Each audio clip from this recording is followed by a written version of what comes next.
Hallelujah. യേശുവേ നന്ദി, യേശുവേ ആരാധന. എൻ്റെ പ്രിയപ്പെട്ട സഹോദരങ്ങളെ, ആത്മാവിൻ്റെ ദൂത് എന്ന ശുശ്രൂഷയിലേക്ക് യേശുവിൻ്റെ നാമത്തിൽ നിങ്ങളെല്ലാവരെയും സ്നേഹപൂർവ്വം ഞാൻ സ്വാഗതം ചെയ്യുന്നു. ഒരുമിച്ച് പറഞ്ഞ ഹാലേലൂയ. ഇന്ന് നമ്മൾ ഒരു പേരത്തൈയുടെ ചുവട്ടിൽ നിന്നുകൊണ്ടാണ് ഈ വീഡിയോ എടുക്കുന്നത്. അല്പം തണൽ കിട്ടി അവിടെ നിന്നാണ് നമ്മൾ ഈ വീഡിയോ എടുക്കുന്നത്. ഇന്ന് നമ്മൾ പ്രാർത്ഥിക്കുന്നത് ഷൈൻ ചേട്ടൻ്റെയും കുടുംബത്തിനും വേണ്ടിയിട്ടാണ്. അദ്ദേഹത്തിൻ്റെ ജോലി സ്ഥലത്തേക്ക് നാളെ തിരിച്ചു പോവുകയാണ്. അപ്പോൾ ആ കുടുംബത്തിന് വേണ്ടി പ്രത്യേകം നമുക്ക് പ്രാർത്ഥിക്കാം.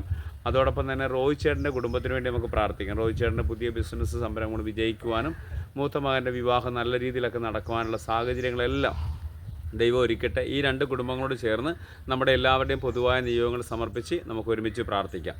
സ്വർഗസ്ഥനായ ഞങ്ങളുടെ പിതാവേ, അങ്ങയുടെ നാമം പൂജിതമാകണമേ, അങ്ങയുടെ രാജ്യം വരണമേ, അങ്ങയുടെ തിരുമനസ്സ് സ്വർഗത്തിലെ പോലെ ഭൂമിയിലുമാകണമേ. അന്നു വേണ്ടുന്ന ആഹാരം ഇന്ന് ഞങ്ങൾക്ക് തരണമേ. ഞങ്ങളോട് തെറ്റ് ചെയ്യുന്നവരോട് ഞങ്ങൾ ക്ഷമിക്കുന്ന പോലെ ഞങ്ങളുടെ തെറ്റുകൾ ഞങ്ങളോടും ക്ഷമിക്കണമേ. ഞങ്ങളെ പ്രലോഭനങ്ങൾ ഉൾപ്പെടുത്തരുതേ, തിന്മയിൽ ഞങ്ങളെ രക്ഷിച്ചുകൊള്ളണമേ. ഹാലേലൂയ.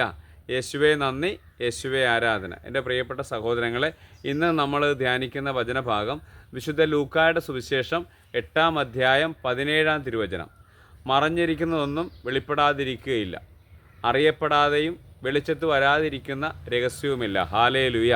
വചനം പറയുകയാണ്, മറഞ്ഞിരിക്കുന്നതൊന്നും വെളിപ്പെടാതിരിക്കുകയില്ല, അറിയാതിരിക്കുന്നതും വെളിച്ചത്ത് വരാതിരിക്കുന്ന ഒരു രഹസ്യവുമില്ലെന്നാണ്. അപ്പം നമ്മൾ എന്തൊക്കെ തന്നെ കാത്തു സൂക്ഷിച്ചാലും നാളെ അതെല്ലാം സത്യമായിട്ട് പുറത്തു വരും, അല്ലേ? ദൈവത്തിൻ്റെ മുമ്പിൽ ഒന്നും നമുക്ക് മറച്ചു പിടിക്കാൻ പറ്റില്ല. നമുക്ക് വേണമെങ്കിൽ മനുഷ്യരുടെ മുമ്പിൽ നമുക്ക് പലതും മറച്ചു വെക്കാൻ പറ്റും, പക്ഷേ ദൈവത്തിൻ്റെ മുമ്പിൽ എല്ലാം വെളിച്ചത്താവും. അതുകൊണ്ട് എൻ്റെ പ്രിയപ്പെട്ട സഹങ്ങളെ, നമ്മൾ ഈ ഒരു വചനം ധ്യാനിക്കുമ്പോൾ മറഞ്ഞിരിക്കുന്നതൊന്നും വെളിപ്പെടാതിരിക്കില്ലെന്നുള്ള ആ ബോധ്യം ഉണ്ടാകണം. ദൈവസന്നദ്ധയിൽ നീതിയോടുകൂടി വിശുദ്ധിയോടുകൂടി ജീവിക്കുവാനും, പ്രത്യേകിച്ച് ഇന്ന് നമ്മൾ പ്രാർത്ഥിക്കുന്ന ആ കുടുംബങ്ങളെല്ലാം കർത്താവിൻ്റെ കരുണയിൽ ആശ്രയിക്കുവാനും ദൈവം കൂടുതൽ സമൃദ്ധി ആ കുടുംബങ്ങൾക്ക് ചൊരിയട്ടെ. പ്രത്യേകിച്ച് അവരുടെ യാത്രകൾ, അതുപോലെ ബിസിനസ് മേഖലകൾ, മക്കളുടെ വിവാഹം, അവരുടെ പഠനം എല്ലാം ഈശോയുടെ നാമത്തിൽ അനുഗ്രഹിക്കട്ടെ എന്ന് പ്രാർത്ഥിക്കുന്നു.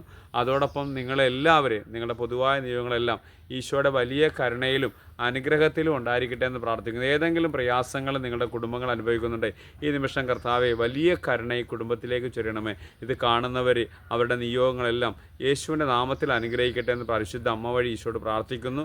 പ്രത്യേകിച്ച് എല്ലാവരുടെയും എല്ലാ കുടുംബങ്ങളും അനുഗ്രഹിക്കട്ടെ എന്ന് പ്രാർത്ഥിക്കുന്നു. പിതാവിൻ്റെയും പുത്രൻ്റെയും പരിശുദ്ധാത്മാവിൻ്റെയും നാമത്തിൽ ആമേൻ.